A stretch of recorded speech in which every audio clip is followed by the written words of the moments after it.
বলো। জল পড়েছে, মুছে দিচ্ছে। জলটা দেখা যাচ্ছে, হালকা হালকা পড়েছে। তাড়াতাড়ি মুছে দাও। হ্যাঁ, জল পড়েছে, মুছে দিচ্ছে। মোছা হয়ে গেছে, চলো রেখে দাও জায়গা মতন। ডান্টাটা জায়গা মতন রেখে দাও, চলো। মোছা হয়ে গেছে, জায়গা মতন রেখে দাও। চলো চলো, জায়গা মতন রেখে দাও ডান্টাটা। জল পড়েছিল, মুছে দিয়েছো, অনেক কাজ করে দিয়েছো, রেখে দাও। হ্যাঁ, রেখে দাও জায়গা মতন। হ্যাঁ, ঠিক আছে, ঠিক আছে, thank you. Hello viewers, welcome back to my YouTube channel delighted Deepa. আপনারা সবাই কেমন আছেন? আশা করছি সবাই খুবই ভালো আছেন, আমরাও ভালো আছি। আজকের দিনটা শুক্রবার। গতকাল আমি ব্লগ দিতে পারিনি, একটু ব্যস্ত ছিলাম তাই। তো আজকের যে ব্লগটা সেটা শুক্রবার দিনকের ব্লগ। তো আমি সারাদিনে তো সেরকম ভিডিও করিনি, মেয়ের একটা ক্লিপিংস তো আপনাদের দেখালাম একটু আগেই, সেটাই তুলেছিলাম। তারপরে এই চলে এসেছি সন্ধেবেলায়। তো জয়তিদি যেরকম 7টায় বেরিয়ে যায় সেরকম বেরিয়ে গেছে। আর এদিকে আমি মেয়ের সঙ্গে এই ঘরের কাজকর্মগুলো করছি, তো মেয়েও আমার সঙ্গেই রয়েছে। তো এই চাদরটাই, ছোটো ঘরের খাটের চাদরটা না অনেক দিন হয়েছিল পাতা হয়নি, মানে চেঞ্জ করা হয়নি। তো ভাবলাম এটা তো খুব একটা ব্যবহার হয় না এই ঘর, মানে এই খাটটা, তবুও মানে চাদর তো মাঝে মধ্যে পাল্টে দেওয়া উচিত। সেই জন্য ভাবলাম যে আজকেই পাল্টে দিই, তো সেই জন্যই পাল্টাচ্ছি। আর আজকে ভাবলাম ইভিনিং টু নাইট রুটিনটাই আপনাদের সঙ্গে শেয়ার করি।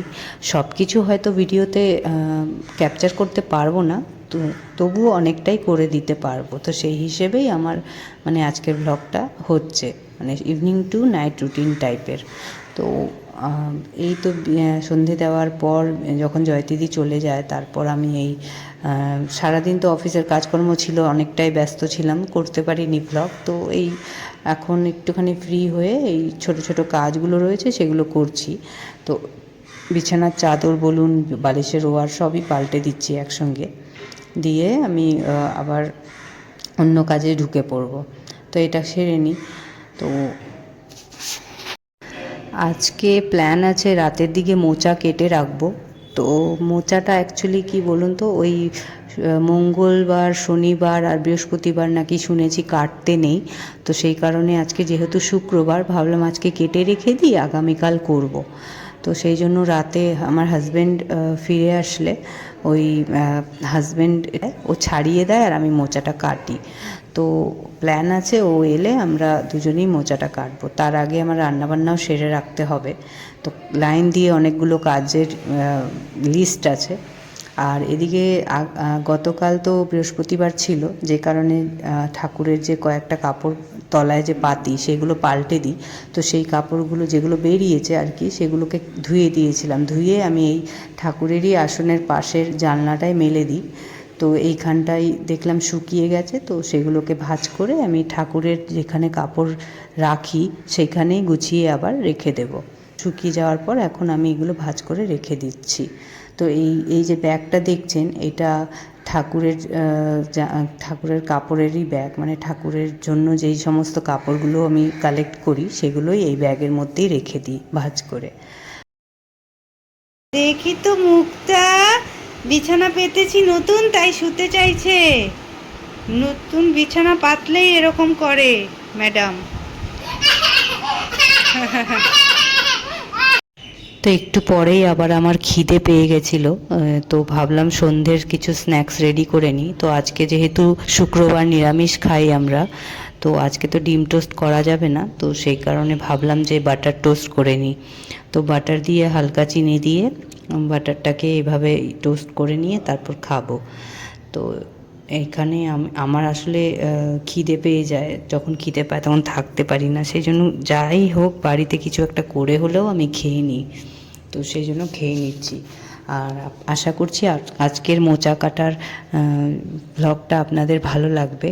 আপনারা প্লিজ আমার ব্লগটা দেখতে থাকবেন আর শেষ পর্যন্ত প্লিজ দেখবেন। আর দেখুন আমি খাচ্ছি আর মেয়ে কীভাবে ক্যামেরার সামনে এসে এই দুষ্টুমিগুলো করছে। তো যাই হোক, রাতের যেহেতু রান্নাটা সেরে রাখতে হবে, কারণ কি মোচা কাটতে বেশ খানিকটা সময় লাগে। তো হাজব্যান্ড এলে মোচা কাটতে যদি ব্যস্ত হয়ে পড়ি তো রান্নাটাই হবে না। সে কারণে ভাবলাম হাজব্যান্ড এখনও তো ফেরেনি, তো এই ফাঁকেই আমি রান্নাটা সেরে নিই।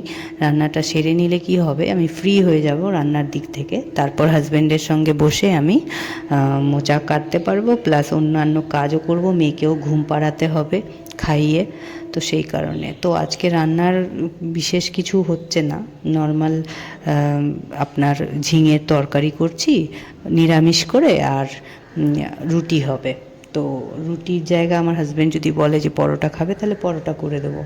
তো সেরকমই প্ল্যান রয়েছে, সেই কারণে আটা মেখে রুটিটা করে নিচ্ছি। আর পরোটাটা আগে থেকেই ভাজবো না, ওটা যদি হাজব্যান্ড বলে তাহলে ওই রুটিটাকেই তেলে একটুখানি ভেজে নেব পরে, তাহলে রুটিটাও গরম হয়ে যাবে আর পরোটার মতো করেও হয়ে যাবে। তো আগে থেকে পরোটা করছি না, তো সেই জন্য রুটির ফর্মেই বানাচ্ছি জিনিসটা।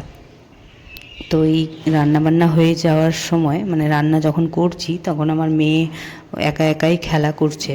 তো ওই আমার আরেকটা ওই বেলনা এক্সট্রা একটা আছে বাড়িতে, তো সেইটা দিয়ে ও খেলে। আমি যেরকম রুটি করি ও সেটা নিয়ে রুটি করার চেষ্টা করে। তো ওই কি ছোট্ট করে একটা আটার গোল্লা দিয়ে দিই ওকে, ওইটা দিয়েই ও রুটি বানানোর চেষ্টা করে। তো মেয়েকেও আপনারা দেখতে পারবেন, ভিডিওতে শেয়ার করেছি, দেখতে থাকুন।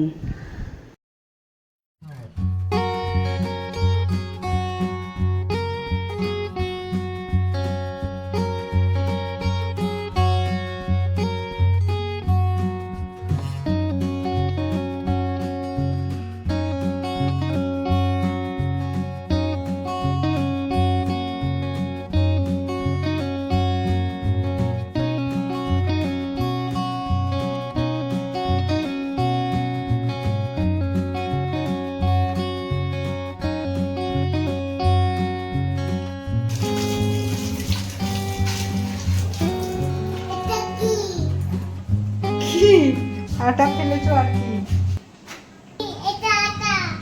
এটা কি আটা? কি পায়ের তলায়? কি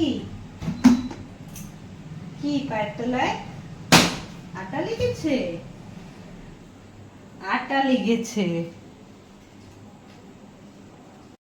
তো মেয়ে রুটি করছে, আমার রুটি করা অলরেডি হয়ে গেছে। তো মেয়ে করছে, তো ওর সঙ্গে আমিও খেলছিলাম। তো যাই হোক, খেলার পর এখানে জায়গাটা মুছে দিচ্ছি, যেহেতু আটা দিয়ে ভরিয়ে দিয়েছিল, তো সেই জন্য আমি ভালো করে মুছে দিচ্ছি যে টুলটাকে। মেয়ে সব ফলো দুষ্টু করবে না কিন্তু, মেয়েকে ঘুম পাড়িয়ে দিচ্ছি। ঘুমু করো, অনেক রাত হয়েছে কিন্তু, সকালে উঠবে, সকালে উঠবে, সকালে উঠবে। বলো ছড়া বলো।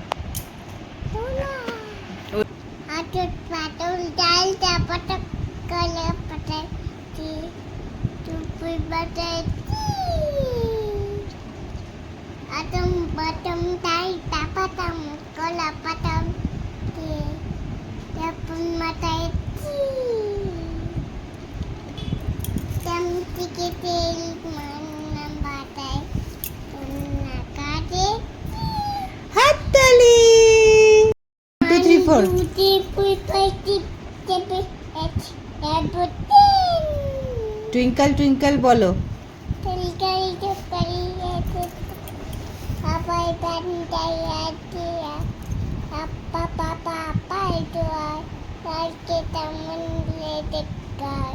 হাততালি। তো মেয়েকে ঘুম পাড়িয়ে দিয়েছি, আমার হাজব্যান্ডও অনেকক্ষণ আগেই চলে এসেছে। তো বসে পড়েছে আমার পাশেই। তো ও ছাড়িয়ে দিচ্ছে আর আমি কাটছি মোচাটা। তো প্রথমে তো এগুলোকে বের করতে হয়, তো এইগুলো ভালো করে বের করে হাজব্যান্ডকে দিচ্ছি, আর ও ছাড়িয়ে দিচ্ছে মোচাটা। এরপর শেষে যখন দেখবো যে মোচাটা আর এইভাবে বের করলে হাজব্যান্ড আর ছাড়াতে পারছে না, মানে ওই ছোটো ছোটো সাইজের যখন আসে এই ফুলগুলো, তো সেগুলো তো ছাড়ানো একটু কঠিন হয়ে যায়, তো সেগুলো আমি ছুরি দিয়ে টেনে টেনেই ছাড়িয়ে দিই, কেটে নিই। আপনাদের দেখাবো, মানে এই ভিডিওতেই রয়েছে যে আমি কিভাবে মানে ছোট সাইজের যে ফুলগুলো রয়েছে সেগুলো যেহেতু হাত দিয়ে ছাড়ানোটা একটু কঠিন হয়ে ওঠে, তো সেই বড় সাইজেরগুলো হাজব্যান্ড ছাড়িয়ে দিতে পারছে, কিন্তু ছোটোটা তো একটু কঠিন হয়ে ওঠে সত্যি সত্যি। তো আমি কি করি, সেগুলোকে ছুরি দিয়ে টেনে দিই মাথাটা। সেটা করলে কি হয়, ওই শক্ত যে ডান্টিগুলো হয় ওগুলো অটোমেটিক্যালি ছুরির মাধ্যমেই বেরিয়ে আসে।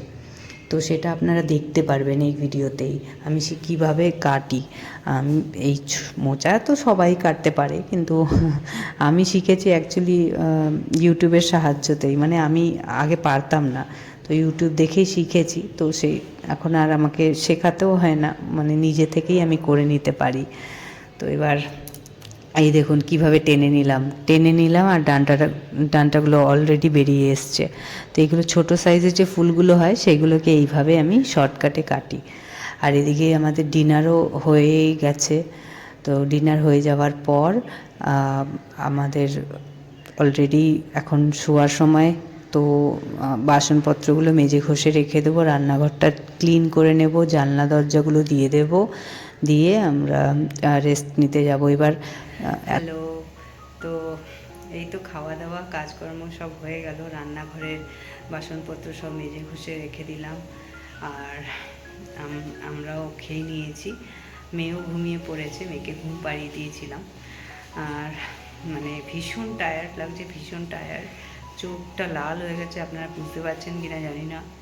তো আজ এই অবধি থাক, আবার দেখা হবে নেক্সট ব্লগে। আপনারা সবাই ভালো থাকবেন, সুস্থ থাকবেন, take care of your selves.